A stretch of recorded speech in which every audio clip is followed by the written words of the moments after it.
দেশজুড়ে সংকট সমস্যা তা থেকে উত্তরণের চ্যালেঞ্জ আর সম্ভাবনার কথা তুলে ধরতে চলছে ডিবিসি এক্সপ্রেস।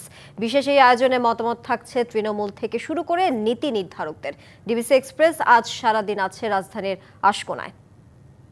সিএসআরএম ডিবিসি এক্সপ্রেসে আমরা এই মুহূর্তে আছি রাজধানীর আশকোনাতে, আশকোনা আমতলা কলেজ রোড যেটি বলছি।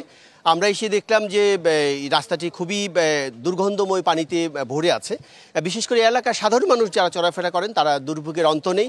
আমার সাথে যুক্ত হচ্ছেন এই এলাকার আবাসিক এলাকায় যারা থাকেন তাদের কাছে। তো আপনি দেখলাম আপনার সাথে বাচ্চা স্কুলে যায়, তো বাচ্চাদের নিয়ে চলাফেরা করতে কী ধরনের সমস্যা হয় বিশেষ করে এই রাস্তাটির ক্ষেত্রে? যখন নাকি পানি থাকে তখন এক ধরনের সমস্যা, যখন শুকায় যায় তখনও সমস্যা।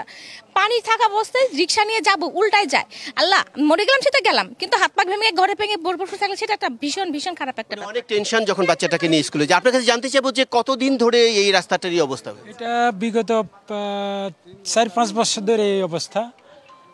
এটা তো চলাফেরার কোনো উপযোগী না, এটা কোনো রাস্তাই না, এটা মনে হয় অন্য এক জগৎ। কতজন মানুষ বসবাস করেন যাদের চলাফেরা একেবারে কঠিন হয়ে যাচ্ছে আপনাদের জন্য? তাও নিয়ার অ্যাবাউট আমরা 50,000 লোক এখানে বসবাস করি। এখানে তো 232টা ফ্ল্যাটই আছে সিটি কমপ্লেক্সে। অনেক লোক অফিসগামী আছে, অনেক লোক ছাত্র ছাত্রী এবং যারা মুসল্লিরা নামাজ পড়তে যায় একটু বৃষ্টি হলে পানিতে জর্জরে দেয় এবং পানির সাথে ময়লাও আসে। আর এখানে দুই পাশে 2টা ড্রেন দিয়ে রাখছে, যেটা এদিকে আসার কথা ছিল না, যাওয়ার কথা ছিল আশকোনা বাজারের দিকে, কিন্তু আমাদের এদিকে ছেড়ে দিয়ে রাখছে। আমি দেখলাম পাশের একটি কাজ শুরু হয়েছে, কিন্তু আপনাদের যে অবস্থা কাজ এখনো শুরু হয়নি। কি মনে হচ্ছে যে কাজ শুরু হবে বা কিছু বলছে এরকম? তো আমাদের সিটি কর্পোরেশনের আন্ডারে দিচ্ছে, কিন্তু আমরা সেই হিসেবে সিটি কর্পোরেশনকে বিশেষভাবে রিকোয়েস্ট করব আমাদের রাস্তাটা আশু সমাধান করুক। আমরা দেখছি যে পানি জমে আছে, ময়লা পানি। নিশ্চয়ই ময়লা পানি থেকে রোগ বুক ছড়াচ্ছে, অসুখ বিসুখ হচ্ছে, বিশেষ করে চর্মরোগ। এছাড়া মশার উৎপাত, এই ধরনের কোনো সমস্যা আছে আপনাদের? যে এই রাস্তায় সবসময় মশা দেখা যায় যে সকাল বিকাল মশা লেগেই থাকে, বিভিন্ন ধরনের ময়লা পড়ে থাকে রাস্তার মধ্যে।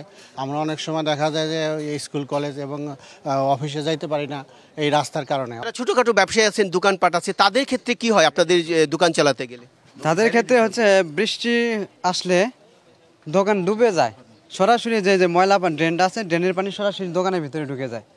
দোকানের ভিতরে ঢুকে যাওয়ার কারণে ময়লা যে ময়লা মানুষের মলগুলা সেগুলো সরাসরি দোকান। জলাবদ্ধতার কারণে, ময়লা পানির কারণে ব্যবসা বাণিজ্য ব্যাহত হচ্ছে। সবাইকে ধন্যবাদ আমাদের সাথে সংযুক্ত হওয়ার জন্য। আমরা শুনছিলাম যে আশকোনার যে এলাকাটি, আমতলার যে কলেজ রুটের যে বেহাল অবস্থা, তারা এখানে তাদের সমস্যার কথা বললেন। তারা বলছেন যে সংশ্লিষ্ট কর্তৃপক্ষের তারা দৃষ্টি আকর্ষণ করছেন যে এলাকার রাস্তাটি দ্রুত সমাধান করে এলাকার মানুষের যে সমস্যা বা দুর্ভোগ হচ্ছে সেটি দ্রুতই তারা লাঘব করবেন।